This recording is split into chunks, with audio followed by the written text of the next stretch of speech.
Hey, everybody, it's Jim Johnson here, the host of Contractor Radio, founder of Contractor Coach Pro, and the guy that just wants to see you do better. And I am pumped up. I actually have a guest on that's been a person that came into my life a little more than a year ago, about a year and a half ago, and I instantly liked him. Like, this was just one of those guys that comes along and you go, I like that guy. And the reason for that is he's hard driving. He's got a great idea. He's working more hours than anybody I know. I don't know if I could work for him at my age today, but when I was 20s and maybe early 30s, I'd be like, man, let's go. Let's get this. He brings an immense amount of energy. He is the founder of Rilla Voice on the Forbes Next 1000 list. His name is Sebastian Jimenez. Welcome aboard, brother. Good to see you again. Hey, man. Nice to see you. Yeah, it is. Every single time I talk to you, I just get energized. I get like pumped up about things because you just have this way about you. Why is that? Like, why are you so excited about things? My mom dropped me in the head as a baby. And that screwed up some of the wiring, and nobody came to fix it. So now the wires are screwed up forever. So thank you, Mom. That's pretty much my story. Same thing. My mom always said, I must have dropped you on your head because you're not like any of the rest of them. The way that my mom tells the story is that I was like a little insane little baby Sebastian, right? Imagine just like insane Sebastian, but little baby Sebastian. And she walks into the room and I'm like standing on top of the crib. I like parkoured my way on top of the crib thing. And I looked at my mom like straight in the face. I looked at her and I was like standing in front of the crib. I looked at her and I looked at the floor and I looked at her. And then I just jumped and kamikaze my head into the floor. I wonder if you'll catch me, Mom. and then my mother, oh! But she says I did it to myself. I blame her still. So perfect, good. So Sebastian, we don't interview too many people twice. We may have had 3 or 4 in the whole history of our show.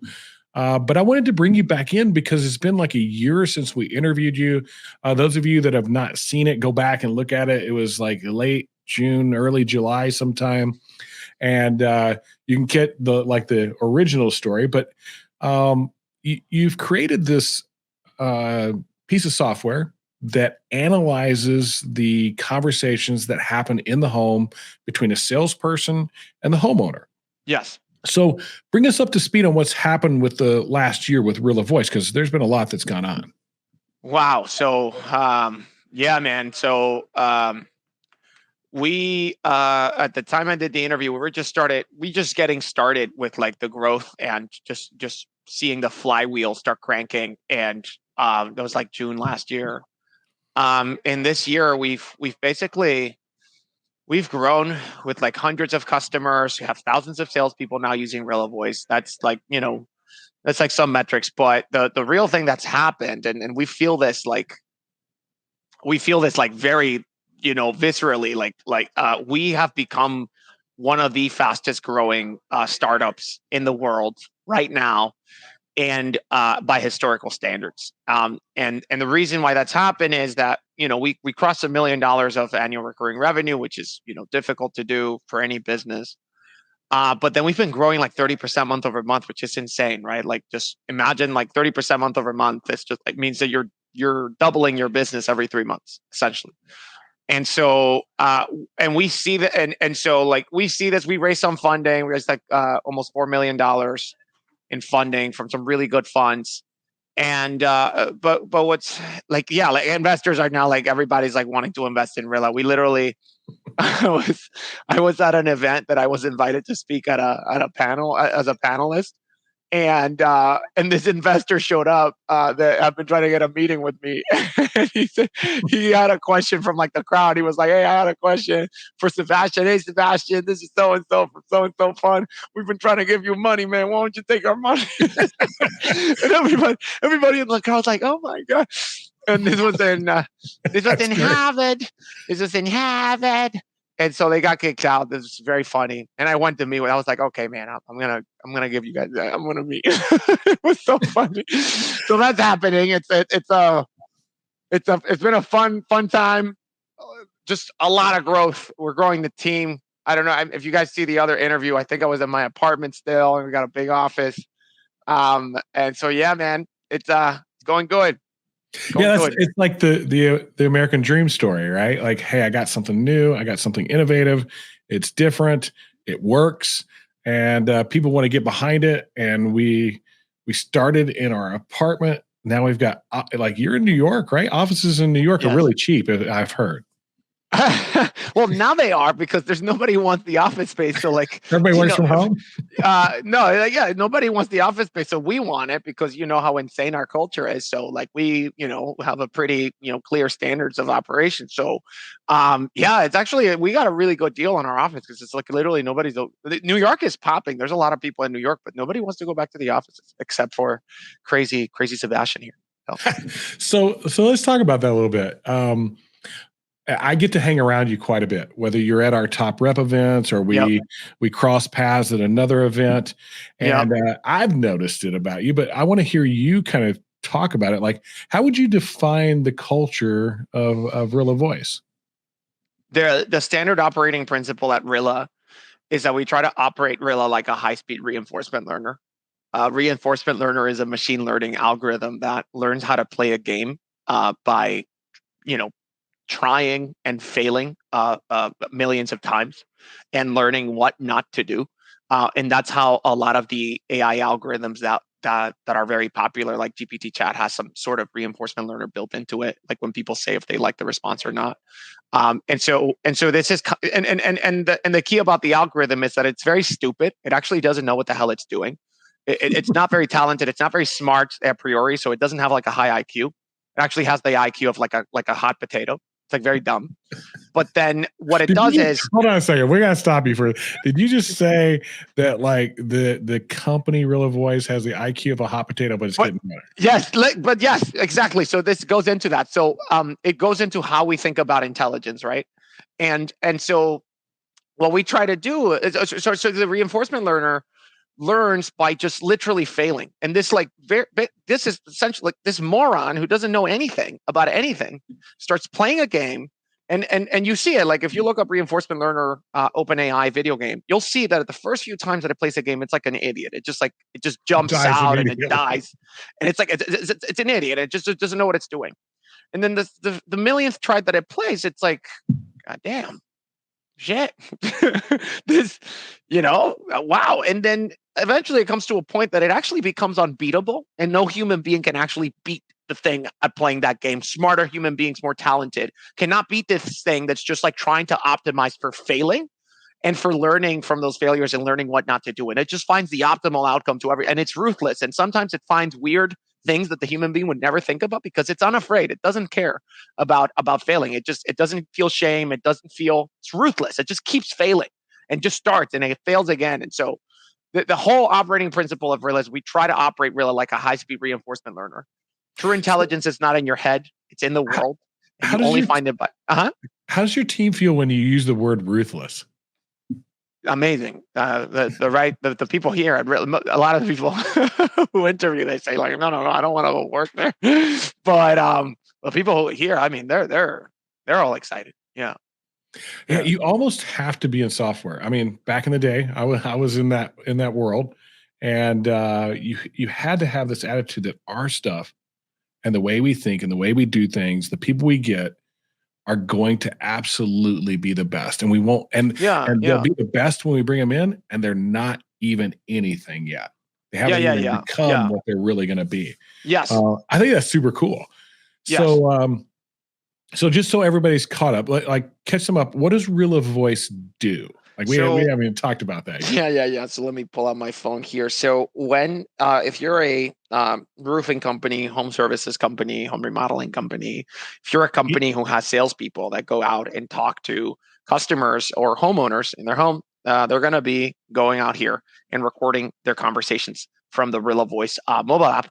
And then we're going to be using AI to automatically transcribe, analyze, and give them feedback to help them improve their sales and their conversations, and to help you as a business owner or a sales manager do what we call virtual ride-alongs, which essentially are 100 times more faster, better, cheaper than doing the traditional physical ride-alongs where you can only coach one person at a time.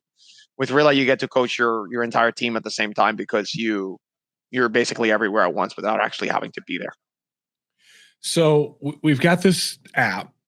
I click a button, and I can do it in a variety of different ways. Like I could just do it in the Rilla Voice app. I believe you guys have a lot of integrations as well. That is correct. Yes. So I can click it there, and this thing listens to me. Yes. And so it's listening as if I was there as a sales manager. That is correct. And it's actually a little bit better now, but yes, essentially. So what does that mean? Like, what does that mean? It's better than a sales manager. Well, with GPT chat, when it came out, it basically it really, most people don't they don't put in context what just happened. They don't grasp what it is. Yeah. Like what just happened is like people are saying there's like a quote that Sam Altman, the CEO of OpenAI, he said that one of his friends told him essentially you just built a general artificial intelligence and I just went about my day. We're now talking seriously, not like science fiction, about like a new species that we created, Homo artificialis or whatever the hell we're gonna call it, but like a new thing that's like smarter than Homo sapiens, which has never existed on planet Earth, right? And so that's like really it's probably the internet, everything that happened before this pales in comparison to the amount of disruption and the amount of and the risk and the reward that we're facing today with AI. It's really powerful. Should we be scared of it? Anybody who's working on it who's not a little bit scared of it is just full of shit. We should be a little bit scared of it. I mean, if we get it wrong, it's basically like we're playing with nuclear weapons at this point. It's like really we're doing ourselves. Yeah, and we should get it right. I think at the end we will get it right because the products that will come out will be to enhance the human experience and enhance the human purpose, and that's what's been happening so far. And I think we as human beings want that, so that's what we will pay for. So I think we're gonna be fine in the end, but it's just a risk, But anyways, going back to the point, it's like you now have this supercomputer. Now that I scared everybody, so you're welcome. I think that's important, though. I think people should understand the responsibility and consequence that comes with this thing. Yes, it's not a coincidence that all the people working on, like the people that really know what's going on, it's like Elon Musk has been talking about this, and like even Sam Altman. It's not a coincidence that they're like really concerned about getting it right because we're it's the blessing and the curse of human beings. We're very curious and we place with the laws of the universe, and it could be amazing, or it could be very destructive, right? So we should get this one right. So yeah, let's just take all the nuclear weapons off of any kind of connectivity to the internet. I mean, you don't, for the bad things to happen, you don't need nuclear weapons. That's the problem. That's true. It could be a lot worse. Yeah. So I mean, it's like nuclear weapons, right? The chances are not high, but if there's even a 1% chance of wiping out humanity, you want to be very, very, very clear about that. So it's the same thing with this. You want to be very cautious about how you do things. And not to say, but it has massive, massive potential to just elevate the human condition so much. So it's really powerful. I think it has this, I said this to somebody the other day and they go, I hadn't really thought about it that way.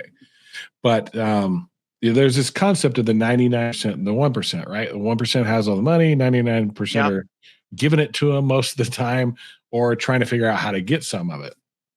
And I think that AI has the potential, as long as the 99% understands how to use it, to shift that financial windfall 1,000%, to a different percentage perspective, dramatic. Like it could actually flip it. I mean, what like 1,000%. 1,000%. I mean, like what you essentially, you see a lot of academics are really scared of AI, and rightly so, because they're at the forefront of things that are going to get entirely disrupted, if not replaced, with this new technology, because it's similar to what happened with the Lutheran kind of Reformation movement. It was powered by the printing press, right? There was no Reformation without the printing press, because the whole Reformation was like, I'm going to print the Bible in my own language. I don't need these scribes sponsored by the church that, gets all this money, like the medieval Catholic church that, takes all this money. What is it that people like used to pay the church to get their sins removed or whatever the hell that was called? What were those called? I know what you're talking about. Starts with an A.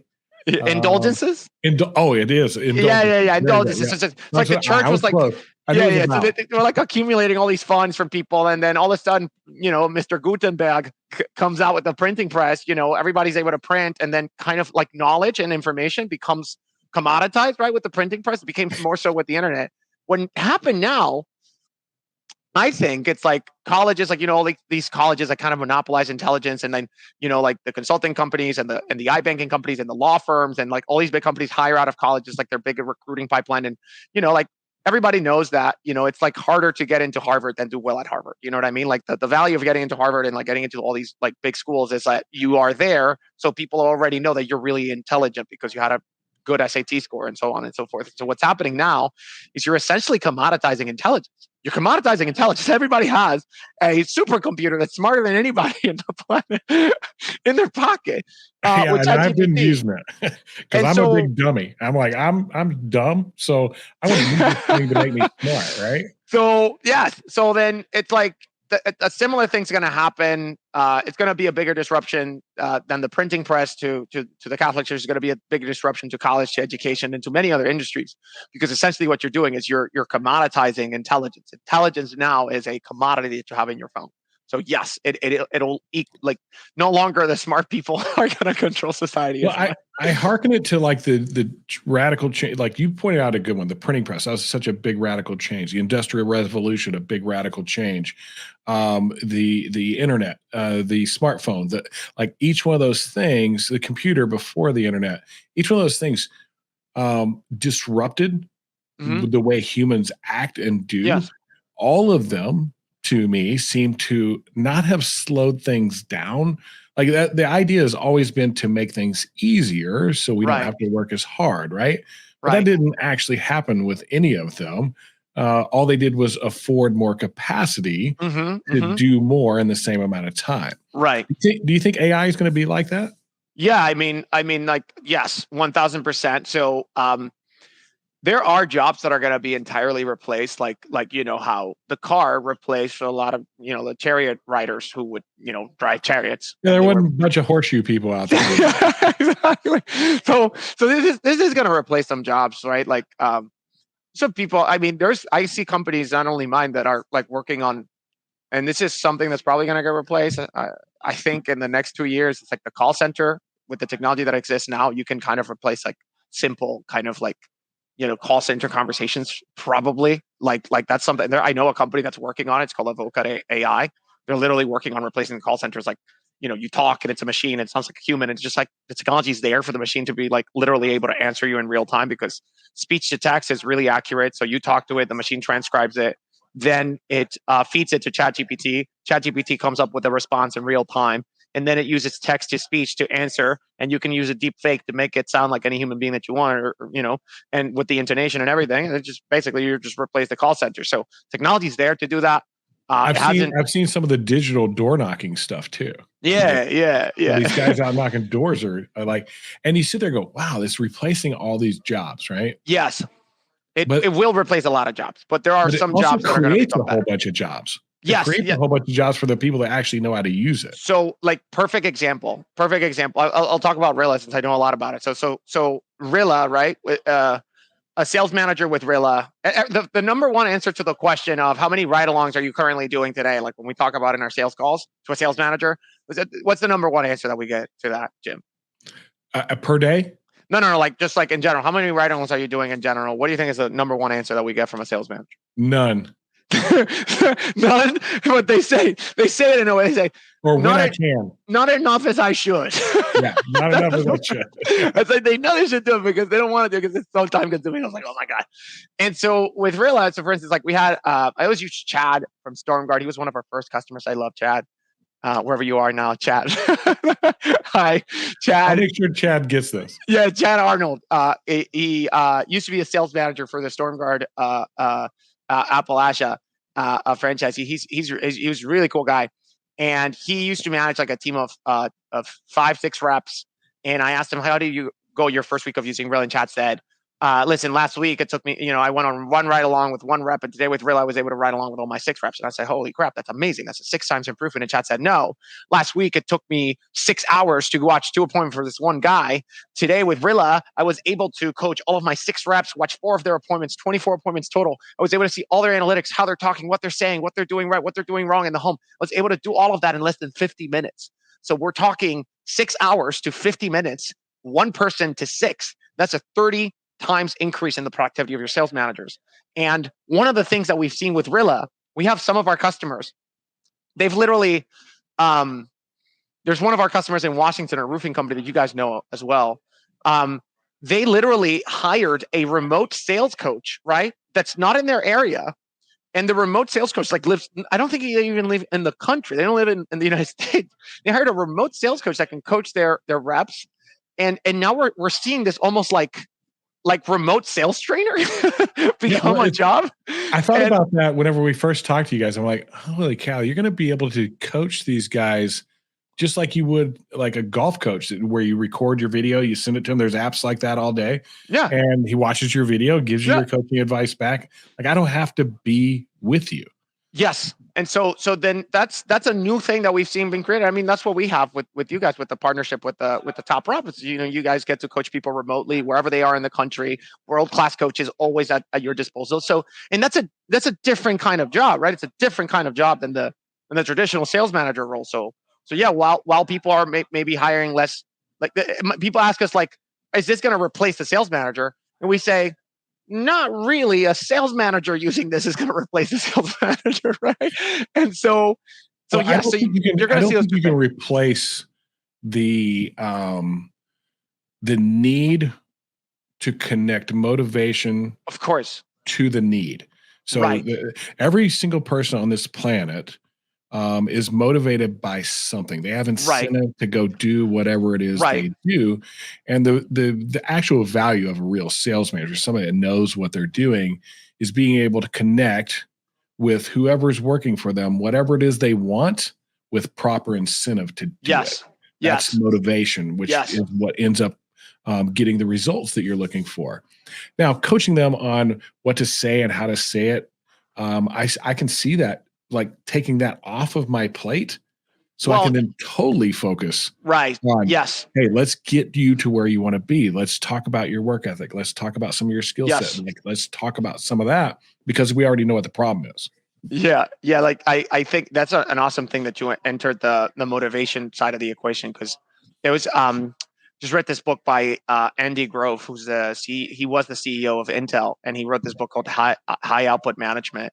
And he says, if you have a player in your team who cannot, who's just not performing well, or can't get the job done, there's only 2 reasons for it. 1, he can't do it. 2, they won't do it. And if he can't do it, it's because you need to coach him on how to do it properly, because he doesn't have the proper training. Or if he won't do it, it's because he's not properly motivated. So you have to motivate him. And those are the 2 kind of inputs that you have as a manager of anything, as a coach of anything. It's just to motivate and to coach. And so we help a lot with the coaching side. And we think that sales managers become bionic when they're using something like Rilla to coach you. You still can't replace the coaching. Like, the sales manager has to go and coach you and give you that feedback. But AI is still not there where you can have, even if you can replace the call center, you still can't replace sales managers identifying the key areas of opportunities and finding that black swan in a conversation and saying oh, you should have done this better. But a tool like Rilla certainly helps the sales managers become bionic and super powerful at their job. So you're going to see those 2 things with AI, where it's going to replace a lot of jobs, it's going to create a lot of jobs, but it's also going to make certain jobs, it's just going to supercharge them. I see it with my own engineers. It hasn't replaced engineers, but our own engineers, they're 5 to 10 times more productive by just having access to ChatGPT. It's insane what it's doing to elevate the productivity of human beings right now. Well, I'm not going to lie. It's supercharging our coaching. We're using it. We're like, okay, so we've got this tool out there now. It does this thing. And early on, when we start first kind of getting into it, the output wasn't it was accurate. Yes. It had zero personality. There was no personality to it. It didn't sound like us, any of those kinds of things. And as we put more time and more effort into it. We started to find the different tools that were out there. And we use a tool now that actually allows us to incorporate our brand voice into it. So we took my book and input my entire book into it. We took all of our 7,000 documents and content and videos and all that other stuff. We put that into it. So now whenever we chat with it, it sounds like us coming back. Yeah. Wildest thing. I'm like, okay, this is going to be good because it allows us to put out more content that's valuable and free to the industry to raise the bar. And I'm all about raising the bar. How high can we go? Right. Yeah. So let's switch gears a little bit here. We've been talking a lot about AI and its impact and a lot of scary stuff, a lot of cool stuff. Let's talk about Rilla Voice specifically. I'm going to remind everybody what it does. It records your in-home sales presentation, which there isn't anything out there that does it like what Rilla Voice does. Yeah. It takes that information, transcribes it, but it also says, hey, this is the piece or the thing that this guy's saying who's being successful. Here it is. You should try that, right? Like it parses out those things that are being successful. What are you finding that tends to be uniform across all the companies out there? We won't have to like pick one specifically because I don't think that's fair. But what are you finding that's uniform that's like maybe eye-opening or, hey, I kind of thought that and we proved it? So we analyzed 500,000 sales conversations with our AI, right? That's all? Just 500,000. Yeah. we're gonna tell our team to do more. Just be, they made Jim disappointed. We're gonna do more. So no, we analyzed 500,000 sales conversations with AI, and we kind of we looked at what the top performers across the country, across different industries. What is it that they're doing differently in that home with those homeowners? What is it that they're saying specifically, and how is it that they're saying it so that they can close more deals? And we're talking people that are bringing in more than $3 million in revenue to their businesses every single year, right? So we're talking about absolute top, 1% of performers across the country. What is it that makes them special scientifically, right? That's one of the things. It's like yes, there's personality, and yes, there's an art, but there's also a science to sales, right? And so we kind of ran the numbers and we found some pretty interesting things, right? One of the first things that we found that was common across industries, especially when it's in-home sales, it's like talk ratio. One of the things we measure is how long is the salesperson talking versus the customer. And you probably didn't need AI to figure this out, but now we have the numbers. The numbers are in, ladies and gentlemen, and the numbers are in, and they say that the top performers talk 20% less than the average performers. The average rep spends 75% of the time talking in the home versus the homeowner. And average performers consistently, they're between 45 and 65% of the time. They spend, it's basically like 50-50 with the top performers and the homeowners. They elicit open-ended questions, which I can talk about in a little bit. They elicit more open-ended questions. They're able to get the homeowner talking for just, a longer amount of time than the average reps. And that, 20%, if you just talk less, you increase your chances of selling by a lot. So that's one of the things we thought. First off, that's pretty incredible. And you're right. It proves what we thought, right? Like you got 2 ears to listen with, one mouth to speak with. You hear that all the time. Open-ended questions to gather information. But in sales, the training that exists out there in most places doesn't talk about that very much. They talk about order and format. They talk about how to beat objections. They talk about those kinds of things. Yes. But they don't talk about the investigative side of it. And really what we are, if you really want to get down to brass tacks, we as salespeople are detectives trying to solve a case. That's what we're doing. And so the more information we have and we can compile together, we can put it together and go, boop, boop, boop, down the path. And there's the actual, we solved the case for you, Mr. and Mrs. Homeowner. Yes. Pretty cool to see that is proven to be accurate. That's cool. What else have you found?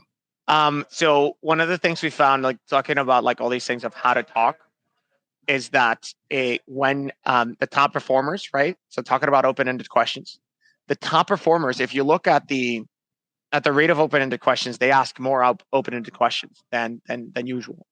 They're usually averaging like 5 to 10, whereas average performers are asking 1 to 5, right?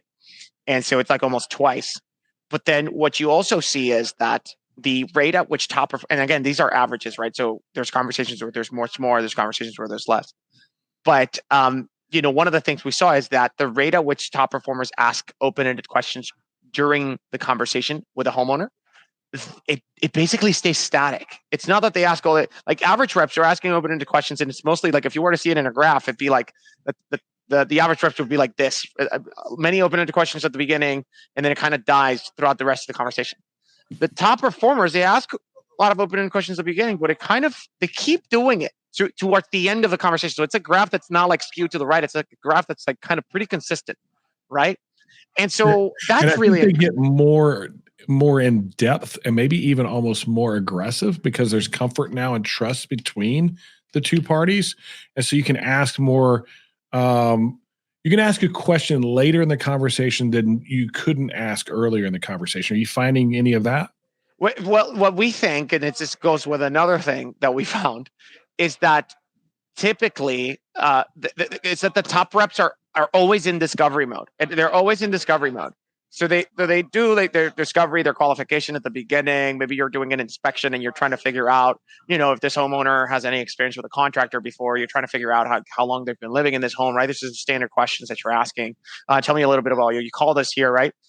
But then when they get into the, let's say you get the company story into the product demo, they see that the homeowner, the homeowner's not, reacting well to their presentation or to their demo. They stop and say, "Hey, I'm sorry. I must be doing something wrong. What about what I'm doing is not resonant? There's something that's not resonating here. What's going on?" They stop. They literally stop and they see that it's not resonating and they literally say, "What's going on?" And there's an open-ended question. What's going on? Or if they see that it's really resonating, it's like, "Oh my God, this person, hey, it sounds like you really like this part. Like what about this just resonated?" Yeah. What is it specifically that you like about it? Yeah. Yes. And so and then when they deal with objections, this is another thing that I'm going to go into.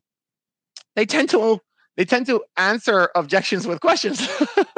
So even at the end, when they're, dealing like, Ms. Homeowner, the price is $15,000 to do this roof.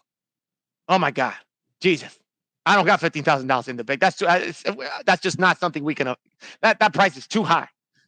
And then instead of saying so the answer to that is, well, what do you mean? What do you mean? What do you mean? Exactly. What do you mean? And so because a lot of times we don't know as salespeople what they mean by that $50,000 is too high. Does it mean that they don't have the money? Does it mean that they don't know how they're going to pay for it, but they think it's worth it?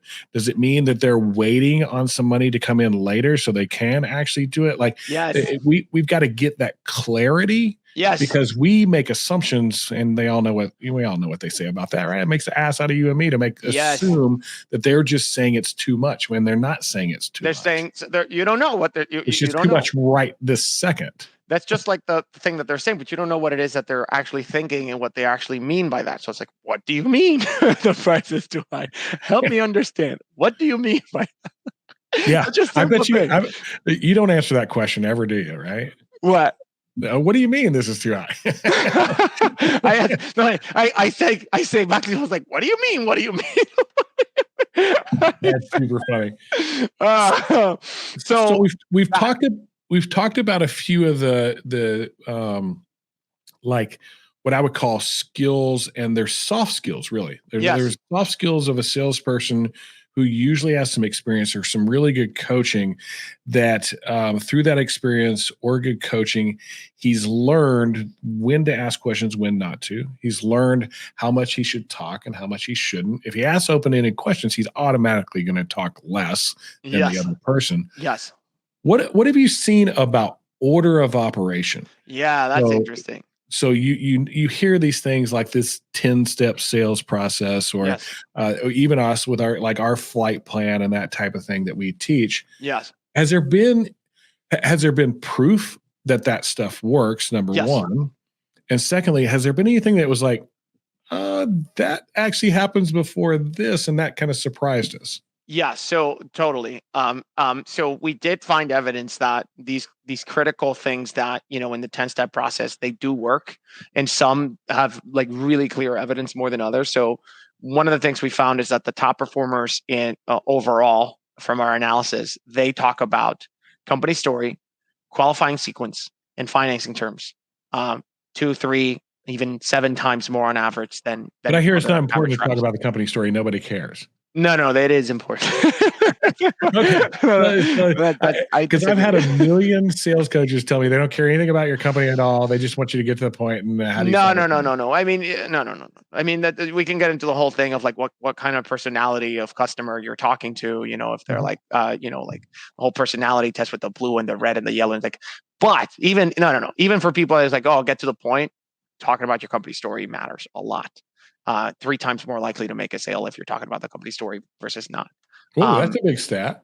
Yeah, 3 times. It's like if you obviously like in the long run, right? If you just like let it play for multiple, like you are going to make more money. Absolutely. If you use the company story, that's one of the biggest differentiators that we saw in the top performers versus others, that the average reps don't use it as much and the top performers use it almost all the time. So they do. They absolutely. So company story was one. What was the second thing? Qualification sequence. So asking those really important open-ended questions at the beginning about what made you call it here today. How long have you been living in your home? Have you ever worked with a contractor? Like they do it, and they spend a lot of time on it. And then the other one was financing terms. The money. How are we going to pay for it? How we're going to pay for it, and having some sort of payment plans and offering some different payment plans, spending a good amount of time on that, and talking about it, not just like giving a price. And it's not just the financing terms is not just talking about price. It's like talking about the payment itself. Like, how are you going to pay for it? Is there an interest involved? Is there a loan? Is there, is it cash? Like going into the details about how that customer is actually going to pay for that project, not just what the price is. So if I understand what you're telling me, I want to be clear here. Mm-hmm. If I spend more time on company story, qualification sequence, and financing terms, my success rate will go up. Yes. And if you use it more, if you just use it more from all that, there's something like really interesting missing from all that. Wait, what was that? What was that? You didn't mention anything about the demo, the products, or any of that. Like, I know it's important, but it's not as important as those 3. That's not as important as those 3. Absolutely. Yes. Why do you think that is? Well, I mean, my hypothesis, again, and this is just me interpreting the data. When you're selling a product that 5 other contractors are selling, the product usually undifferentiated. so you're a hero with our dancing around a fine line here. I can hear that in your conversation. So what you're saying is a shingle's a shingle? A bathtub's a bathtub? Yeah, you said that. I didn't say Well, I think there's some unique identifying factors that help a salesperson separate themselves from the commodity that most people believe it to be. So but think about it, like, so I think it's that. I honestly think it's that. And then when a homeowner's deciding how to, like, who to trust with their home, they mostly think it's like, who do I want to work with? Like, I don't, that there's so many bad contractors out there. I don't want to be, in one of those situations where my home, like, you know what I mean? Like, they don't want to put their home at risk, right? It's their home usually. And so it's like, they're thinking, it's like, okay, this product sounds good, it sounds great. Most of them don't have any idea. Most homeowners don't know anything about roofing, shingles. They don't know anything about windows. They just want to solve a problem that they have. And manufacturers, please don't shoot me. They don't care. They want to trust you that you're going to help them find the right one. Yes. And so that leads me to another question, because you hear this all the time. This is one of those things you hear all the time. People don't buy from companies, they buy from people. Yes. Are you finding anything in the data that's leading you to that Yeah, I mean the company story. Well, I mean, depends how you. But usually the company story, it's a story about the people behind the company, right? And you hear them. I've heard so many company stories. I have like a broken record of company stories in my head already. It's like my company that was back in 1776. George Washington declared independence. Whereas like we are number one American roofing, and so no, so like the data proves that people want to do business with. They want to understand who they're doing business with. If it's reputable people that they can trust, because that's what the company story is about, right? So that data point of like the top performers use the company story 3 times more on average than everybody else. That kind of is actually what we teach. Like my belief is, and this is just from, I don't have data necessarily to prove it like I would if I had a Rilla Voice type situation. Yeah, but I found that my reps, when I did go on those one-on-one calls and do what we do, that they had more success telling company story and personal story than they had just telling company story. Yes. So they would talk about the company and how awesome it was and how many neighbors they had put the roofs on for, or whatever it was they had done, all their certifications and all that stuff. But then they would add this little piece. It was like, yeah, I've worked with them for 3 years. I went to school over here. I've gotten these certifications through the company, and it's because I really want to do this. And this is my family, and these are my kids, and this is what they do. Like they would bring in that personal side of it in their story. And those guys were way more successful. We probably need to crunch the numbers on that, because that's actually something that I saw by looking at some of these examples, where like the top performer would say like, I've been, it's family business. It's like, oh, that's actually my dad who owns the business, and I've grown up in this industry, and I started working, and they show pictures. Like actually, I'm going to crunch the numbers on that. Yeah, I would love to know the data on that. The ones that say things like personal story. I grew up here. I grew up here, and I went to school over there, and I am a part of this community and hit my mic there. So that's you can actually divide it, and you can tell now that the AI is so powerful. That's what I was saying. Like it's even better than if you sent a human being to take notes out there, because you can actually just say like, hey, GPT-4, can you just tell me from this data set which ones of these, from the ones we looked at, which ones of these are the person's actually using a personal story versus a company story, or both. And so it'll tell you, it'd be like, oh, this one. Now that I gave you the idea, I want to know the results. Yeah. I want to hear the number. So, has there been anything that surprised you, like in order of operation? Yes. So, usually when you learn about these 10-step processes, you typically you do something like, okay, you do an intro at the door, you sit at the kitchen table, or you do an inspection first, and then or you sit at the kitchen table, you do the agenda, or you do the inspection first, and then you do the inspection, you ask a bunch of qualifying questions, then you do a survey, and then you sit down, and then the first thing you do before you start your demo is you do the company story. Right. The company story is like one of the first things that happens when you sit down and you you begin your presentation. Top performers have already done that, haven't they? Right. So what we saw was, one of the things that we can see with Rilla is not only which topics are being talked about and for how long, but when are they being talked about? Average reps, when they mention the company story, they usually do it about minute 30, minute 40, like 30 to 45, right? Top performers mention the company story like an hour and 45, an hour and 55 minutes into the conversation. Oh, wow. So later, they're locking in that trust later. Well, so what we saw was that they actually talk about the company story after they've talked about financing terms, which is weird, right? Yeah, that's kind of backwards. And it's on average, right? It's on average. So that we're looking at the average numbers. So the reason, we saw it, and then what's weird is that they're doing everything else, right? So like they're going through like the slides that talk about like the perils of the home improvement industry. Like you need to be careful of who you're working with, because you can't be working with just any kind of contractor, because contractors, like some of them are not insured, some of them are not, you know what I mean? Like you're putting your home at risk, and they're going into those pain points. They're still doing that, right? And they're talking about the product demo, and here's a window, and blah blah blah. And sometimes they're talking about the warranties and the insurance and stuff like that.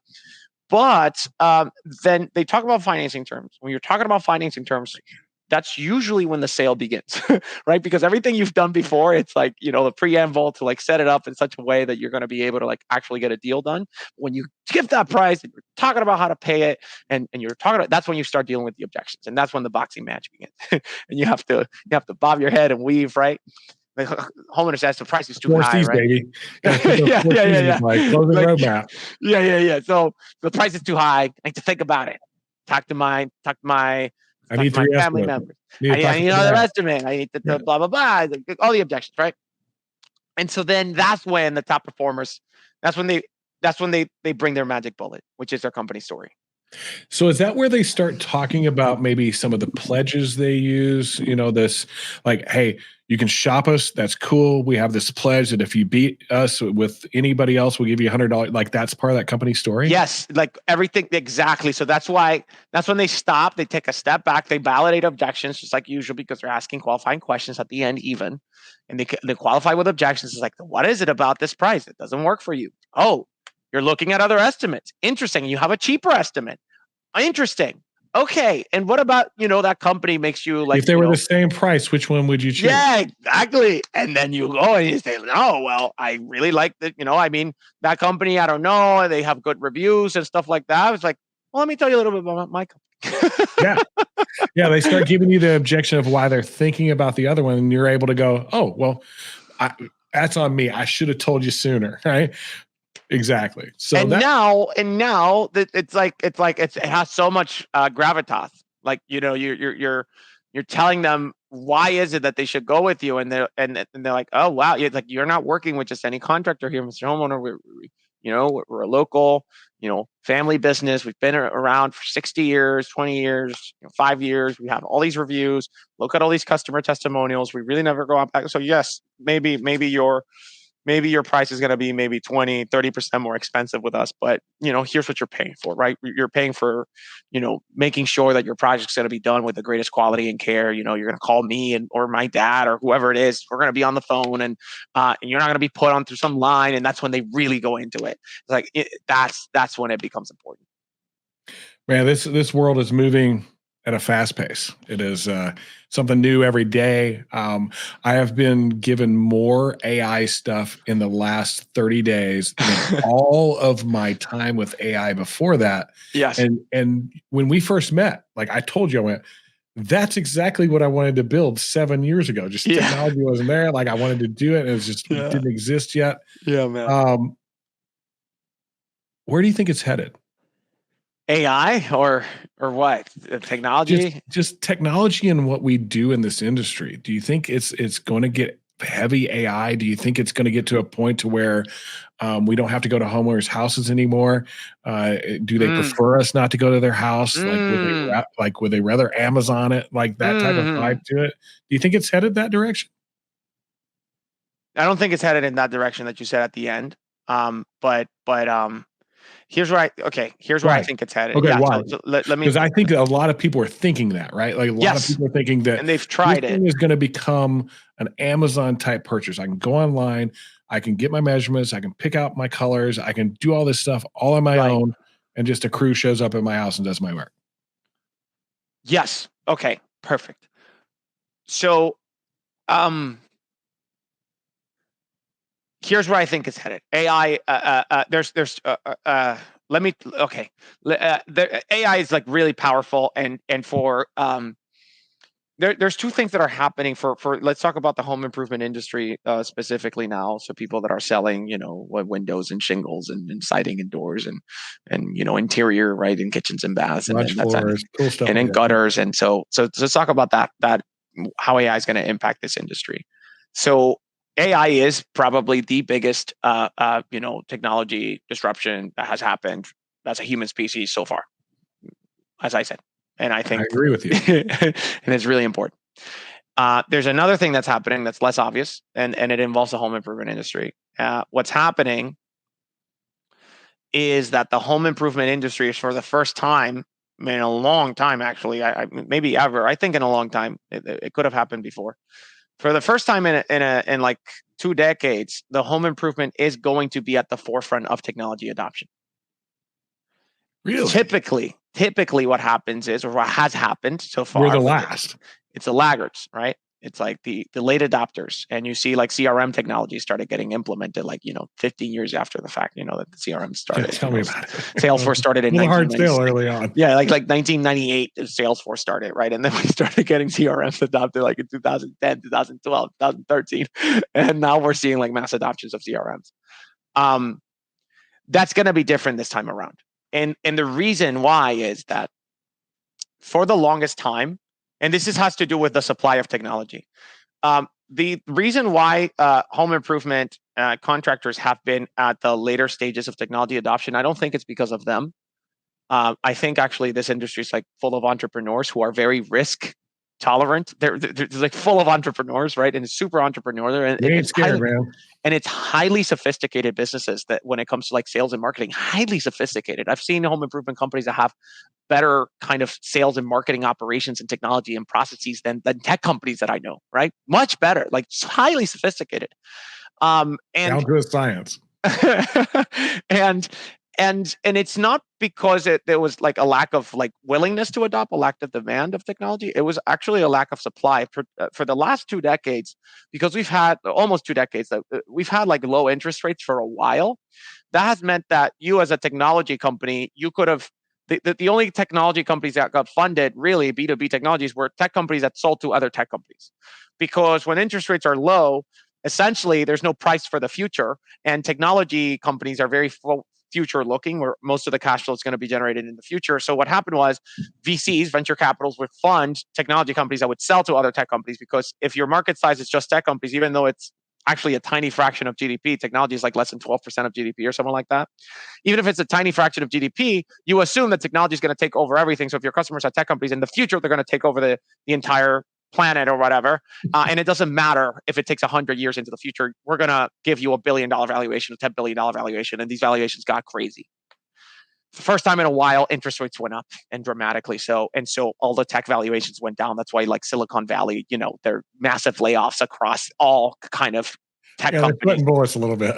It's really a bad time for tech companies right now, because literally because interest rates are high. It's literally interest rates so high, investors no longer can justify these ridiculous valuations, and so their LPs can start getting nervous. They start pulling their money, and so then the tech companies that are not profitable, they need to lay off people because they need more funding. And they can't raise more funding. It's just a really bad time for technology. It's probably as bad as the .com bust that happened in 2001. Yeah. And so what that's doing, companies like mine are getting funded to go, because VCs still have the most amount of money in their bank ever. So they have a ton of what they're calling dry powder, because they raised a bunch of funds during 2021 during the bubble.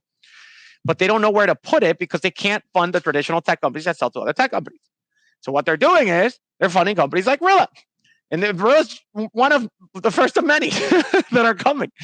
And you've seen some of them. Where we're not going after technology companies, we're not going after the traditional people that work in Silicon Valley and New York. We're going after, home improvement contractors. We're going after those kinds of, and VCs are funding us now. Before, it was really hard to get funding. You just talk to some of the veterans that have been selling tech in the industry for a while. It's hard to get funding, right? It was hard to get funding. Now it's not, because just like the private equity companies that are kind of like looking at this industry like hawks, the VCs realize that there's a gold mine now in people's homes because of COVID. People move outside of cities into homes and spending a lot of time at home, working from home. Appliances are breaking. They're noticing their window that's missing the roof. Any sense to anyone right now with the interest rates to go buy a new home? They're going to do something to the home they have. Exactly. So you have all these market forces and that's why private equity is really keen on looking at this industry, and it started happening in the last, 3 years during COVID, right? And then the same reason the VCs are looking at it. So what's happening is that literally because of all these market forces, there was always demand for technology and home improvement. Now the supply is it's literally like all of the money of VC is coming after home improvement. It's coming after home improvement. And it's coming after home improvement with AI, because that's the hot technology now. So AI is coming after home improvement first. Rilla is almost solely focused on home improvement. Like, we're going after home improvement. There's a company called Avoca.ai. I keep giving them free promo because their product's so cool. They're trying to replace the call center. Their customers are in home improvement. They're not going after tech companies. They're going after home improvement companies. So what's going to happen to the industry is that it's literally going to face the full force of AI first, which is crazy. That is wild to hear because Which is crazy. we've always been so far behind the curve, right? It flipped. and you're going, okay, they've been behind the curve. This is where our focus needs to go, is towards that home service, blue collar type Yes. industry, because tech to tech doesn't work anymore. That to me sounds like opportunity.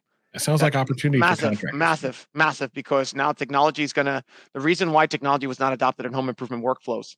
Anybody who's made a transition into Salesforce knows that it's painful because the CRMs that were built originally were not built for the home improvement workflows, right? Yeah. And then that's why the CRMs, the newer CRMs came out. Literally, it's CRM but matched to your workflows, right? You have the Job Nimbuses, you have the AccuLynxes, you have all the other CRMs that for the roofing industry, you have ServiceTitan for the HVAC industry, right? Like you have all these, purpose-built kind of tools for these particular workflows. Now, the AI, like Rilla is an AI, it's purpose-built, kind of for this industry, right? And so that's going to start happening from the very earliest stages, not, and you're going to, what that means for the home improvement contractor is that because these technologies are coming and they're here actually, and your competitors start using them, and you're not, wow, that's tough, man, because you better get on board. Yeah. I hate to say it because I have a lot of pushback on it. Just come on. Can we just chill for a little while? I don't need to learn anything new again. I've always been that guy that's been trying to stay at least in the know on the cutting edge. And then whenever I see it actually gain some momentum, getting in on it. Hey, Sebastian, I've kept you for a long time. It's Friday before Memorial Day. I don't want to keep you any longer. This is the middle of our day, baby. We're just I know. But that crushing attitude you've got. It's amazing. How does somebody find you? Go to rillavoice.com. That's RILLA voice.com and click the book a demo link, and you will talk to one of our beautiful salespeople who have been trained using AI. And you tell us how we did. So we're going to put a link down in the description below. We actually have a link that helps you guys might save a few bucks with Rilla Voice there. Yes. And so we're going to put that in the show notes. Copilot program. Yep. Top Rep Copilot. It'll help you guys out. If you do a demo, it's going to blow your mind. The first time I ever talked to these guys, I was like, okay, what does this do again? How does that work again? It is actually mind-blowing. And the analytics that comes back from it are shocking. They're like, oh, well, I knew that guy was selling more, but now I know why he's selling more, which is insightful because you can take why he's selling more and share it with everybody else. Yes. Sebastian, I love you, brother. I don't want you to take too much of a break, but take a breather. Just maybe Monday, all right? Maybe Monday, hey, chill out for just a second. We're going to work, man. We're going to work. Go hard. I love it. We got demos to do. If you want to book a demo on Monday, man, we're working. There we go.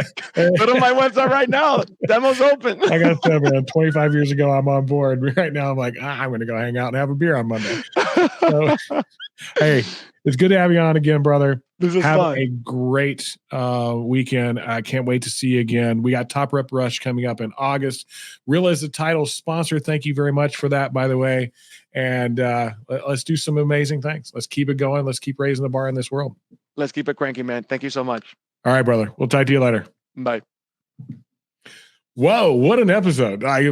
That's just powerful stuff. This technology that's coming, this ability to do a ride along with everybody that is in your sales team is an amazing piece of insight for me. I could not imagine what we would have done if I had that tool as a salesman. Oh my God, we would have just stomped all the competition. It wouldn't even have been a challenge because we were already pretty dang awesome. So to add that kind of ability to it, just amazing. Make sure you get into the description of the show down below. Use the link to go to Rilla Voice, set up a demo, talk with the team over at Rilla Voice. They're intense because they're intense about your success. And guys, have a great Memorial Day weekend. I know you're going to watch this after that, but that's what's going on this weekend for us. If you have questions about getting more out of your company, getting control of it so you can grow it, so you can find that personal financial freedom that you were chasing, that well-oiled machine that you want for your contracting business that has tools like Rilla Voice, but so much more, go to our website, contractorcoachpro.com, click on the take assessment link, take that assessment. It's going to take you 15, 20 minutes. It's a real assessment of your business. But what it does, it gives us insight into your business and tells us where the strengths and weaknesses are. We're going to send you a link right back as soon as you hit the submit button. Pick a time on our calendar that works for you, and we're going to do a free coaching call, not a sales pitch.